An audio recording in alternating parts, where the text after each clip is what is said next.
Sunday morning அன்னைக்கு Kanda Sashti விரதத்தோட 5th டே காலையில 4 o'clock start ஆச்சு. எழுந்து குளிச்சுட்டு எப்பயும் போல என்னோட பூஜை ரொட்டீனா ஸ்டார்ட் பண்ணியாச்சு.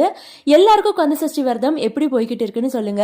இன்னைக்கு தான் வந்து லாஸ்ட் டே 6th டே சூரசம்காரம் வந்து நடக்க போகுது. ஆனாலுமே நாளைக்கு திருக்கல்யாணம் பார்த்துட்டு தான் நம்ம வந்து சஷ்டி விரதத்தை முடிக்கணும்.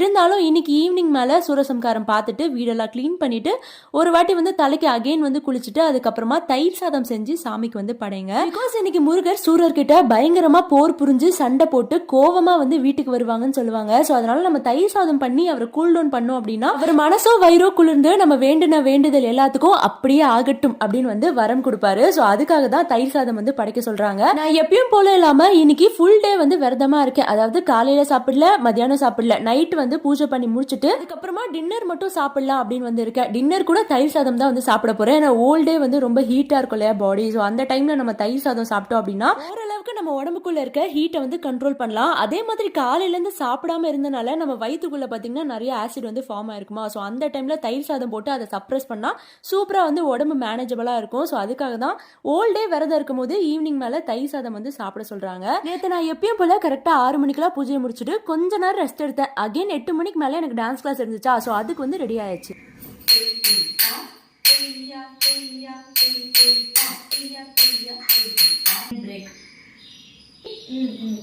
திடீர்னு வந்து காலுக்கு வேலை கொடுக்கும்போது கால் பிடிக்கும், ப்ராக்டிஸ் பண்ணும்போது கால் சாமியா முடியும். முடியலையா?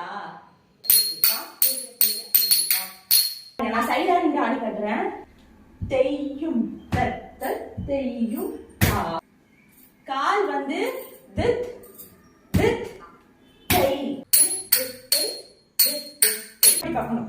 ரைட் லெஃப்ட் தித் தித் தெய்.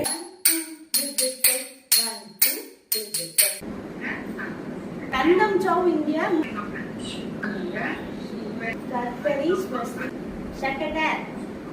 லெஃப்ட் கையை வந்து இப்படி பிடிக்கிட்டு இங்க ஒட்டணும். இது சக்கரம் இங்க கிடையாது, இங்க பதாக்கம் வச்சு இந்த கையை தூக்கி இங்க வைக்கணும்.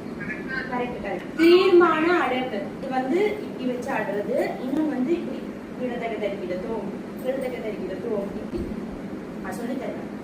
நமஸ்காரம் கையை